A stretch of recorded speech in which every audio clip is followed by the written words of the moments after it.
हसन रज़ा की मौत या हत्या। मित्रों, आप सोच रहे होंगे कि ये कौन सी सेलिब्रिटी है जिसकी हत्या या फिर मौत की गुत्थी सुलझाने की बात मैं कर रहा हूँ।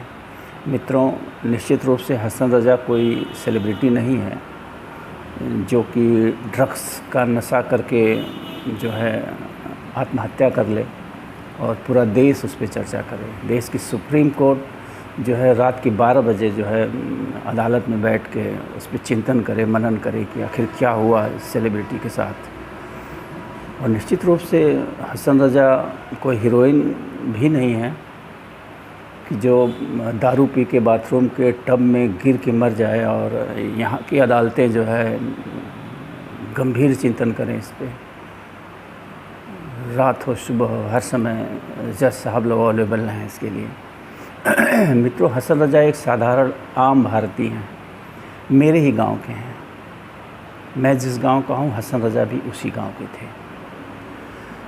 मैं इसलिए ये सवाल उठा रहा हूं कि हसन रज़ा की मौत हुई है या हत्या। वो इसलिए कि कानून हमारा क्या कहता है। हमारे कानून के बारे में कुछ कोटेशन है, जैसे justice delayed means justice denied, यानी कि अगर न्याय में देरी होती हो तो उसको ये माना जाएगा कि न्याय नहीं हुआ। अगर समय से न्याय नहीं मिलता है किसी व्यक्ति को तो उसे न्याय नहीं माना जाएगा। आज मेरे साथ कोई जाति करता है और जो मेरे साथ जाति करता है उसको इसकी सज़ा जो है 40 साल 50 साल बाद मिले तो कौन सा जस्टिस है मेरे लिए।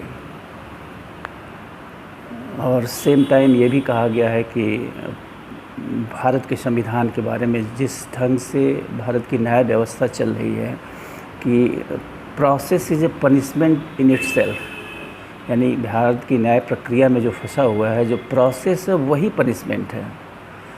और अंतिम न्याय की तो बात ही छोड़ दीजिए आप, वो तो इस देश में संभव ही नहीं है। 99.99 मामलों में अंतिम न्याय नहीं हो पाता है। तो मैं चर्चा एक मुकदमे पे करना चाहता हूँ जो हमारे गांव का था। ये आजमगढ़ में, मैं चूँकि आजमगढ़ से हूँ, आजमगढ़ में सब्जी मंडी बनी हुई है, बलैसा सब्जी मंडी नाम से उसको जाना जाता है। ये 1987 में किसानों की ज़मीन जो है एक्वायर करी गई। 1987, आज 2022 चल रहा है। लगभग 35 साल हो गए और आज भी भारत की न्याय व्यवस्था जो है किसानों के साथ न्याय नहीं कर पाई, उन्हें उचित मुआवजा नहीं मिल पाया। और ये बड़े अफसोस का विषय है। मैं बड़े दुख के साथ कहना चाहूँगा कि आलमोस्ट लगभग 90% पटिशनर जो थे इस मुकदमे के, वो न्याय के इंतज़ार में स्वर्गवासी हो चुके हैं। मित्रों, उनमें से एक हसन रज़ा भी थे जिनकी कल जो है मौत हो गई। और मैं इस मौत को मौत इसलिए नहीं कह रहा हूँ कि हसन रज़ा को मरने के लिए विवश होना पड़ा। कई सारे किसानों की ज़मीनें गई थी, मेरी भी ज़मीन गई थी। मेरे पिताजी की ज़मीन लगभग 10 बीघे ज़मीन गई है। और इस समय ये मामला सुप्रीम कोर्ट में चल रहा है और संयोग से मैं ही लेके गया हूँ। उस पटिशनर की लिस्ट में जो सुप्रीम कोर्ट हम लोग गए हैं, हसन रज़ा भी थे। बड़ी मेहनत से उन्होंने सुप्रीम कोर्ट कितना महंगा आप सब जानते हैं। सुप्रीम कोर्ट एक तरह से 5 स्टार होटल की तरह है, जिसमें 10 रुपये वाली चाय जो है, जैसे ताज होटल में 10 रुपये वाली चाय जो बाहर मिलती है वहाँ 500 की मिलती है। तो भारत का जो सुप्रीम कोर्ट है वो भी कुछ ऐसा ही है। जिस मुकदमे को आप सिविल कोर्ट में 10-20 हज़ार में लड़ सकते हैं, उसके लिए सुप्रीम कोर्ट में आपको 10-20 लाख रुपए की ज़रूरत पड़ेगी या उससे भी ज़्यादा। ऐसे ऐसे एडवोकेट हैं जिनकी फ़ीस एक डेट की फ़ीस 50-50 लाख रुपए है। 1-1 करोड़ तक लेते हैं लोग, मैंने सुना है। 1-2 लाख से कम तो वहाँ कोई बात ही नहीं है, कोई भी वकील हो। तो मैं हसन रज़ा की मौत को हत्या मान रहा हूँ और हत्यारा मैं भारत की न्याय व्यवस्था को मान रहा हूँ, जिसने विवश कर दिया हसन रज़ा को कि वो मर जाए।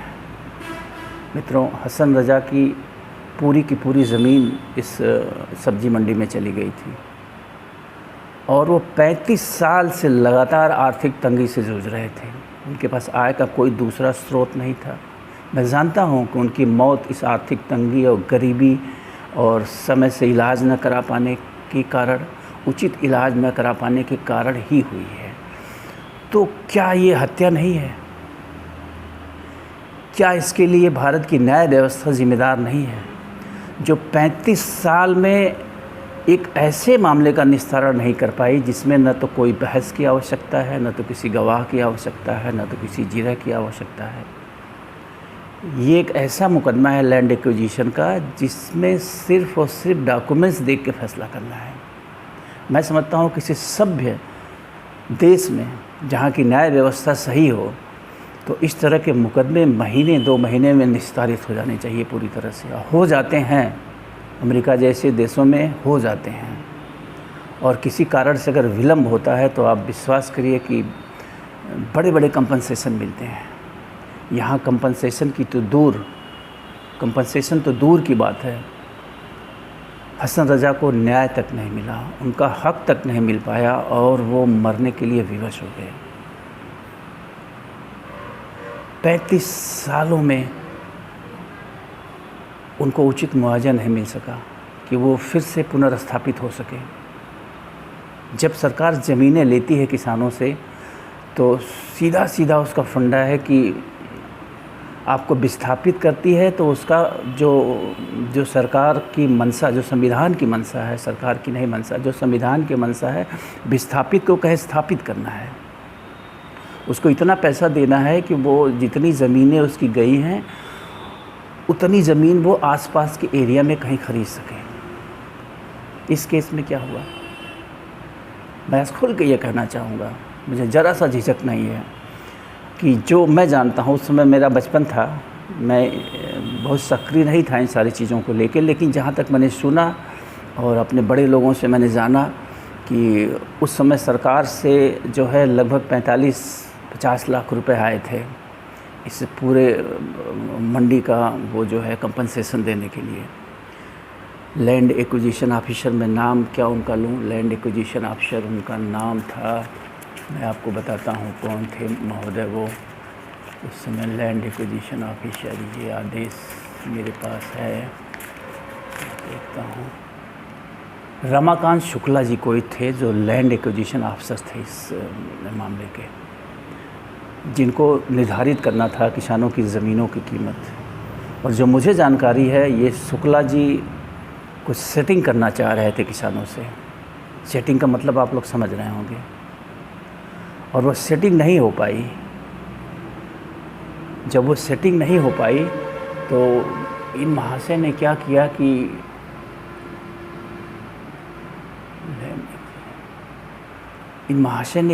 कि मतलब चिढ़ बस या सेटिंग न हो पाने की नाराज़गी बस इन्होंने थोड़े से पैसे में सारा मामला निपटा के शेष पैसा शासन को वापस कर दिया, जो मुझे जानकारी है। इन्होंने कुल 7-8 लाख रुपए में ये 50 बीघे ज़मीन की कीमत दे के इन्होंने निस्तारित कर दिया और बाकी शेष पैसा इन्होंने शासन को इसलिए वापस कर दिया कि किसान उनकी सेटिंग से सहमत नहीं थे। मित्रों, उसके बाद शुरू होता है किसानों का संघर्ष। सिविल कोर्ट से लेके हाई कोर्ट से लेके इसमें मामला सुप्रीम कोर्ट में लंबित है और 35 साल का समय बीत चुका है। 35 साल में मैंने बताया आपको कि लगभग सारे पटिशनर मर चुके हैं, कुछ एक को छोड़ के। तो क्या ये जस्टिस है? क्या ये न्याय है? काफ़ी लोग तो सरवाइव कर गए कि उनके पास और ज़मीनें बची थी, लेकिन हसन रज़ा जिनका पूरा का पूरा जो भी थोड़ी सी ज़मीन उनके पास थी वो एक्वायर कर ली गई थी ऐसे लोग लगातार 35 सालों से जूझते रहे आर्थिक संकटों से, और सपना देखते रहे, उम्मीद लगाए बैठे रहे कि उनको जल्दी से जल्दी न्याय मिलेगा। लेकिन कल उनका इंतज़ार ख़त्म हो गया। शायद थक गए वो, शायद वो समझ गए कि भारत की न्याय व्यवस्था न्याय नहीं कर सकती उनके साथ। तो मित्रों, मैं यही कहूँगा, मैं जो लोग कानून को जानने वाले हैं, मैं उनसे ये पूछूँगा कि क्या कानून में कोई ऐसी धारा है जो इस तरह के घटनाक्रम में जो है लगती हो कि जब कोई प्रक्रिया, कोई व्यवस्था जो है किसी को विवश कर दे कि वो जो है मर जाए, भूख से मर जाए, दवाओं के अभाव में मर जाए। तो भारत की न्याय व्यवस्था ने हसन रजा के साथ वही किया है। उनको मजबूर कर दिया है कि वो दवाओं के अभाव में, भोजन के अभाव में, आर्थिक तंगी में मर जाए। तो ये मौत कैसे हुई? ये तो हत्या हुई। अगर समय से इंसाफ हुआ होता, समय से न्याय हुआ होता, तो शायद हसन रजा की ज़िंदगी कुछ और होती। तो मैं यही कहूँगा कि हसन रजा की मौत नहीं हुई है। हसन रजा को भारत के संविधान ने, भारत के कानून ने, भारत की कानूनी प्रक्रिया ने, भारत की अदालतों ने मिल के मार डाला है। अब मैं चाहूँगा कि कानून के जानने वाले मुझे कोई रास्ता बताएं जिससे इस देश से पूछा जा सके कि चल क्या रहा है इस देश में, इस मौत का ज़िम्मेदार कौन है। मैं तो एक हसन रजा की बात कर रहा हूँ सिर्फ। मैं जानता हूँ ऐसी रोज़ मौतें हो रही हैं जिनको मेरी भाषा में हत्या कहा जाएगा। कानून की विफलता के चलते, न्याय प्रक्रिया की विफलता के चलते रोज़ मारे जा रहे हैं लोग। दुर्भाग्य देखिए, इस देश में कोई इस पर चर्चा करने वाला नहीं है। हमारी मीडिया चीते पे चर्चा कर सकती है घंटों घंटों, न्याय व्यवस्था में कैसे सुधार हो इसकी चर्चा नहीं कर सकती है। किसी भी सभ्य समाज के लिए सबसे आवश्यक क्या होता है? न्याय प्रक्रिया होती है। समाज की स्थापना ही न्याय के लिए हुई। जब समाज नहीं था तो लोग उदंड थे, जिसकी लाठी उसकी भैंस वाली बात थी। जो शक्तिशाली थे, जो बलशाली थे, वो लोगों को प्रताड़ित करते थे। और शायद बुद्धिजीवियों ने यही सोच के समाज की स्थापना करी होगी कि एक समाज बनाएंगे, एक संविधान बनाएंगे, एक कानून बनाएंगे, एक दायरा बनाएंगे, और हर व्यक्ति उस दायरे में रहेगा। जो इस दायरे को तोड़ेगा उसको जो है सब लोग मिल के दंडित करेंगे। शायद इसीलिए दुनिया का पहला संविधान बना होगा, शायद इसीलिए दुनिया का पहला कानून बना होगा। लेकिन भारत के कानून में लाखों मुकदमे लंबित हैं जगह जगह। इंसाफ नहीं मिल रहा है। लंबित तो दूर की बात है, गरीब आदमी को न्याय नहीं मिल रहा है। अदालतें बिकाऊ हो गई हैं, जो सच्चाई है।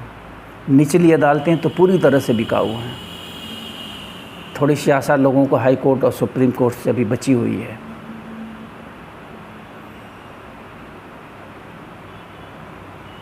पैंतीस साल, 40 साल, 50 साल एक व्यक्ति किसी की हत्या करता है और फिर ज़मानत पे छूट जाता है, और फिर वो अपनी पूरी ज़िंदगी मुकदमे के दौरान ऐसे जीता है, और एक दिन वो ऐसे जीते जीते मर जाता है और फाइल क्लोज हो जाती है।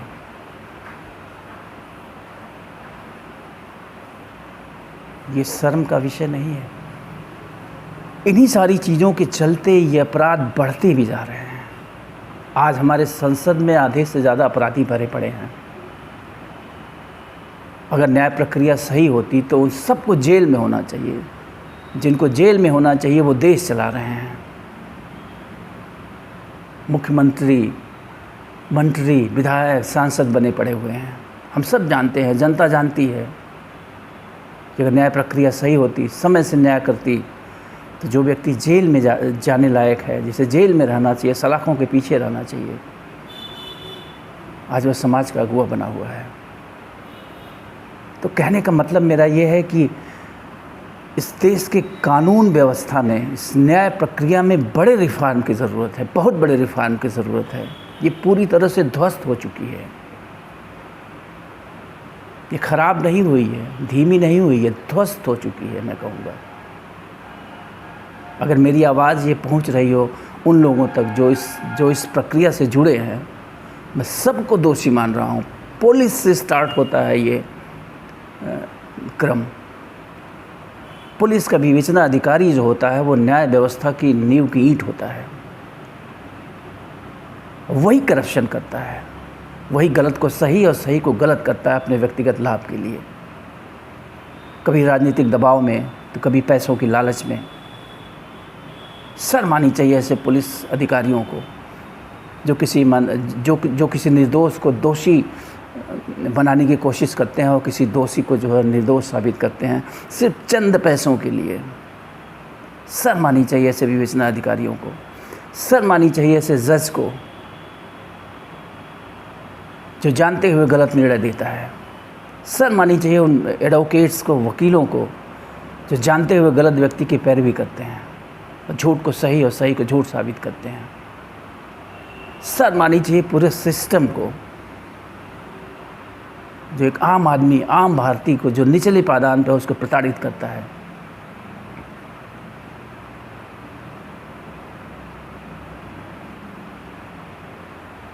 पूरी व्यवस्था गड़बड़ है। मैं फिर से एक बार कहूँगा कि हसन रजा की मौत नहीं हुई है, उनकी हत्या हुई है। पूरी कानून का जो सिस्टम है, सबने मिलकर ये हत्या करी है, सब दोषी हैं। रोज़ ये हत्याएं कर रहे हैं। हसन रजा तो एक एग्जाम्पल मैंने आज दिया है। ऐसी रोज़ हत्याएं हो रही हैं कानून के चलते। कानून इंसाफ के लिए है कि हत्या के लिए? भाई, हमें इस व्यवस्था को जल्द से जल्द सुधारना पड़ेगा, नहीं तो समाज का कोई मतलब नहीं रह जाएगा। महान हैं भारतीय लोग जो नेताओं की रैलियों में लाखों की संख्या में पहुंच सकते हैं, लेकिन न्याय में सुधार के लिए नहीं आवाज़ उठा सकते हैं।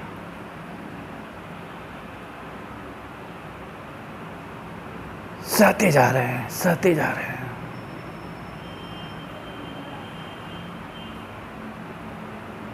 तो मैं यही विनम्र आग्रह करूंगा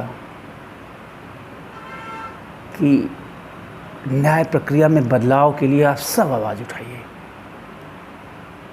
आज कोई और पीड़ित हुआ है, कल आप भी पीड़ित होंगे।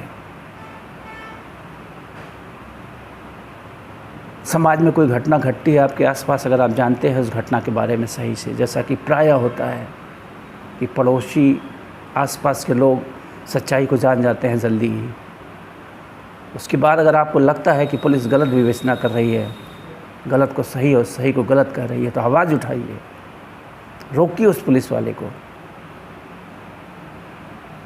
उसके विरुद्ध खड़े होइए।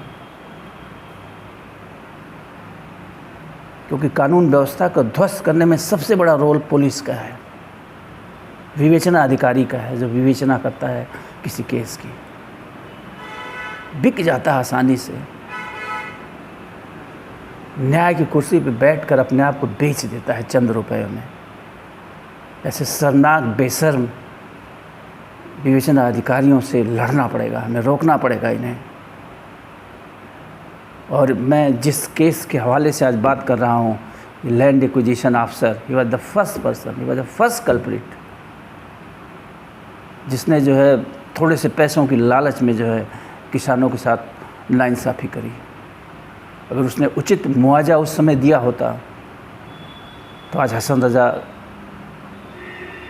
की मौत को मैं हत्या नहीं कहता, शायद उनकी मौत होती ही न, अभी उनकी उम्र मौत की नहीं थी। लेकिन उस व्यक्ति, उस शुक्ला ने, जिसको न्याय के लिए सरकार ने नियुक्त किया था, उसने चंद पैसों की लालच में, अपने व्यक्तिगत स्वार्थ में जो है किसानों के साथ अन्याय किया, और उसकी कितनी बड़ी कीमत चुकानी पड़ी किसानों को। अगर आपके आय का स्रोत जो है, जो आपके रोजी रोटी का स्रोत है, उसको छीन लिया जाए और 35 साल तक आपको जो है उसके बदले में उचित मुआवजा न दिया जाए, उचित कंपनसेशन न दिया जाए, क्या सोचेंगे आप, क्या कहेंगे आप, क्या करेंगे आप? ये दुर्भाग्यपूर्ण ही नहीं, ये गंभीर चिंता का विषय है। कैसे लोग जो है बर्दाश्त करते हैं।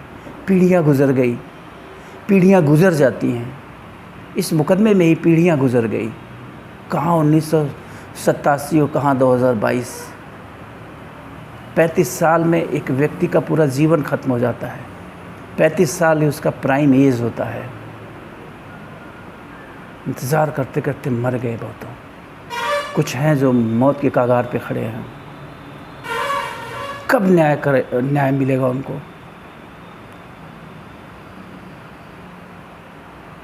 मैं लगातार सुप्रीम कोर्ट में प्रयास कर रहा हूँ कि जल्दी से जल्दी न्याय हो। 2018 में ये मामला, ये रिट जो है एक्सेप्ट हुई थी सुप्रीम कोर्ट द्वारा। आज 2022 चल रहा है, एक दिन का मामला है। कोई गवाह, कोई जिरह, कोई बहस कुछ नहीं होनी है। कागज़ों को देख कर निर्णय कर देना है।